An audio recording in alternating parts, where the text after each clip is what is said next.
So my car starts like this.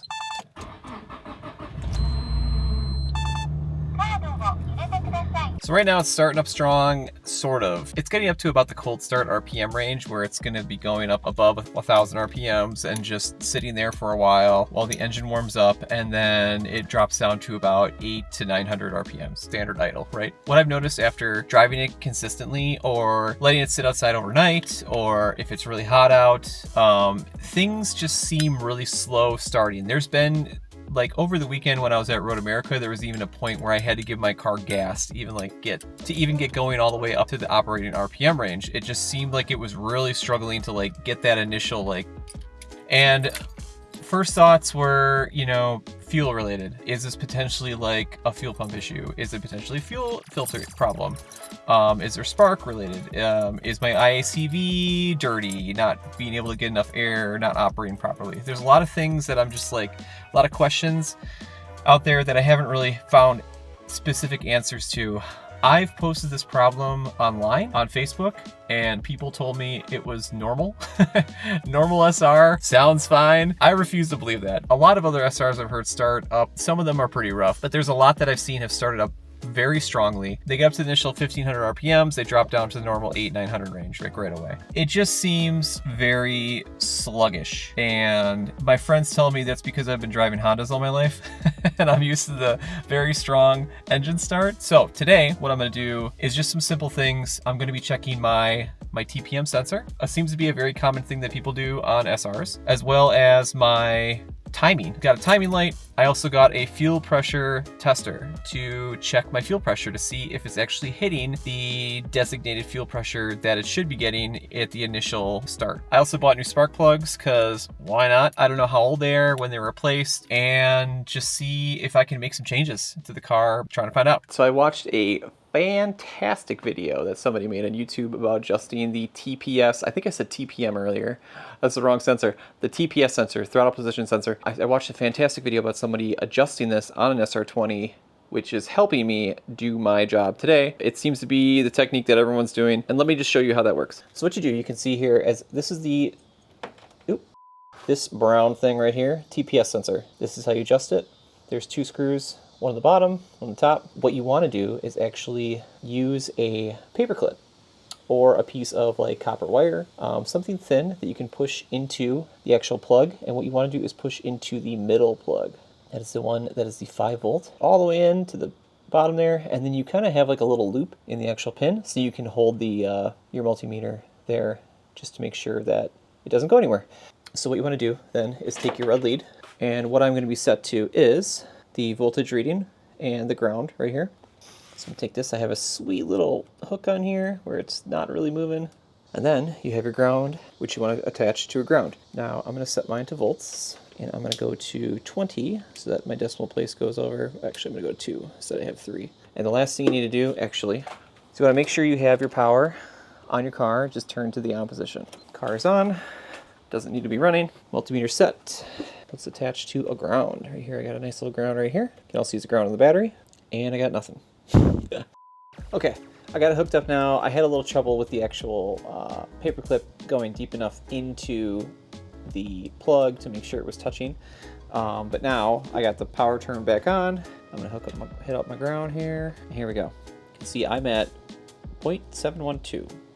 And according to everything I've read, I'm supposed to be at 0.45. So this is really adjusted incorrectly. So I just checked the factory service manual, and it was interesting. It actually said that the throttle position sensor, when fully closed, is supposed to be between 0.15 and 0.87 when fully closed.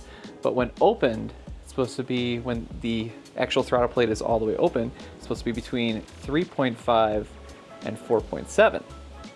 So kind of interesting. I'm gonna go ahead and adjust mine anyways, since the general consensus in the Sylvia community is to do 0.45. I'm gonna try to shoot for that and then see what my wide open throttle looks like.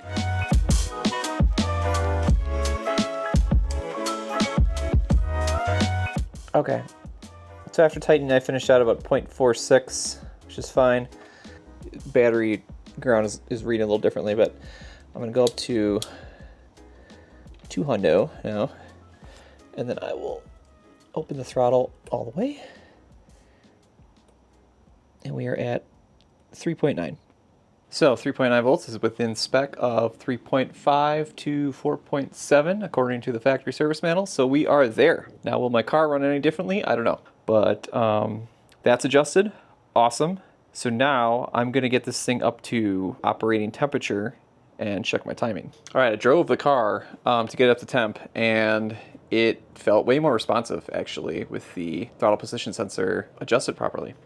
Who would have thought?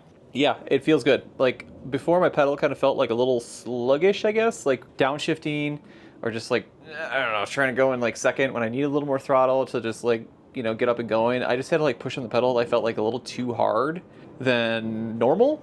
Just felt odd. It just felt a little sluggish. Now it feels so much more responsive.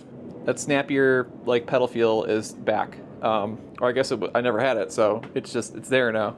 So that's one win. Second win, hopefully, will be my timing. I got my light, which I will link these in the description below. These things are awesome. They're just like little magnetic LED lights you can charge and stick anywhere. And look how well it lights up my engine. I love it. I just need to take off the coil pack cover right here and hook up my timing light, and then we're off to the races.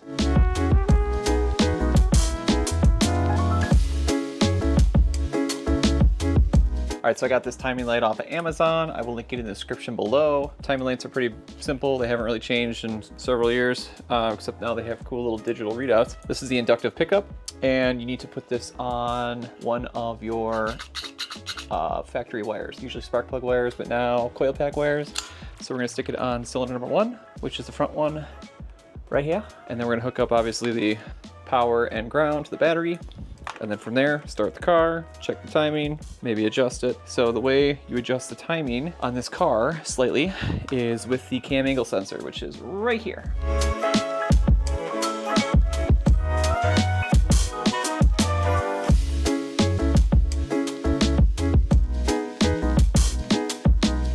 All right, so if you can see it right here, I actually had to cut away some of my shielding on my spark plug wire in order to get the flashing to work with the timing light.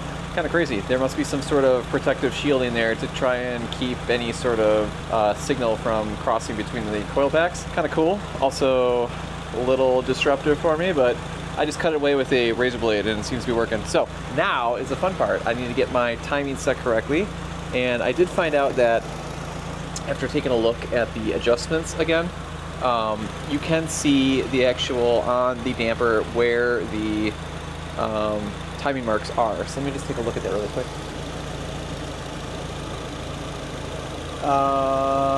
Yeah, I don't see any timing marks. Oh, I think you do have to actually unplug your TPMS or TPS sensor.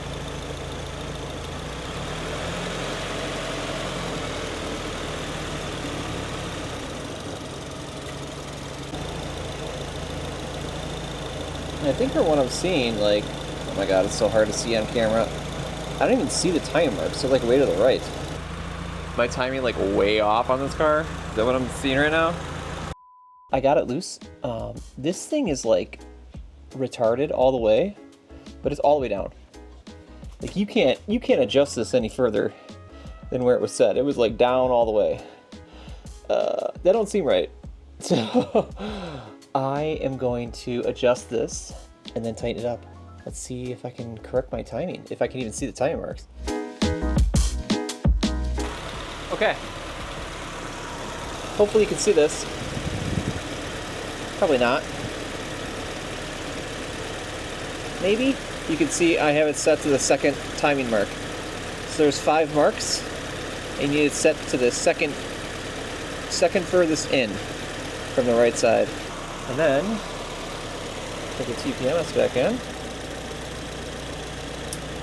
And timing is set.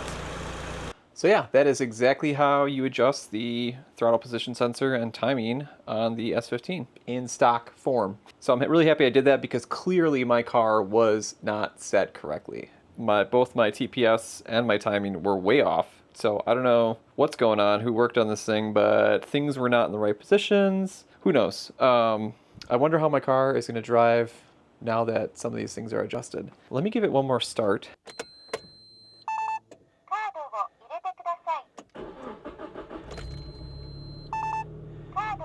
Not much change on the starting. I still saw it kind of struggle there for a second.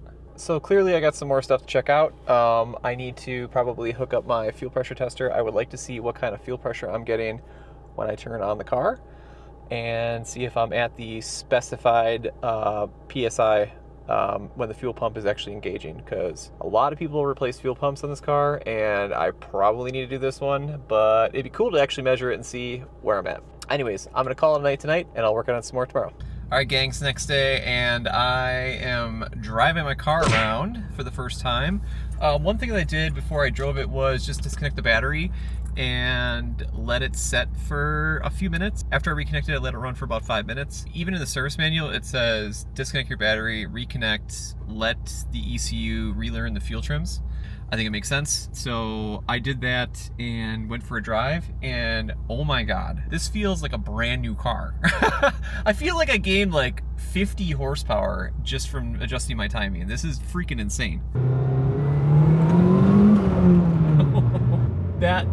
It doesn't feel the same. And keep in mind, I have never driven any other SR20, so I have no idea how a normal SR20 is supposed to feel. Like, dude, this is not the same car. This is not the same car. It's so good.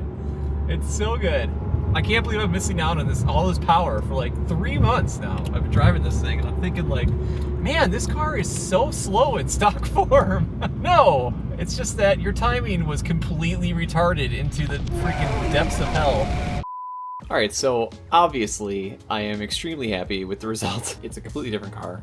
It feels like I said before, I feel like I gained like 50 horsepower or something. It is like so much better. And like just thinking about what retarded timing can do to a car: poor throttle response, run hot, suffer power loss, fail emissions, prone to fouling spark plugs, stall at idle after throttle blips, excessive exhaust temperatures, spool delay, sluggish boost response. So one thing I noticed after getting back from my drive here was my turbo manifold and the hot side of my engine is no longer like ticking. It used to just tick after every single drive. Like it was clearly just under stress and heat. It's not doing that right now. It is cool as a cucumber. I immediately feel a significant boost response increase, a performance increase, obviously, and throttle response. I mean, not only from the TPMS sensor when I drove it, just from adjusting it last night, but then after doing my timing and getting that squared away, it's completely different. I don't even know if I have to do plugs. I'm probably still gonna do them because I got them and they're cheap and I can throw them in, and who knows if I have a filed one or not. I think my overall starting issue has improved. Like it starts up and it gets up to a nice idle right away and comes back down. It still kind of just like hesitates to get up to that idle. It kind of like goes to like 800 and then it goes up a little bit. It's really slowly. It's like a sluggish kind of start. Maybe it's an SR thing, maybe not. I don't know. I still have to test my fuel pressure. More things to check. I think I'm gonna end the video right here. This has been super successful. I'm probably gonna continue working on it this weekend, check my fuel pressure and some other things, replace the plugs, and just keep wrenching away at this thing. It's getting better and better every day. So, if you like this video, please like, comment, and subscribe, and thank you for watching.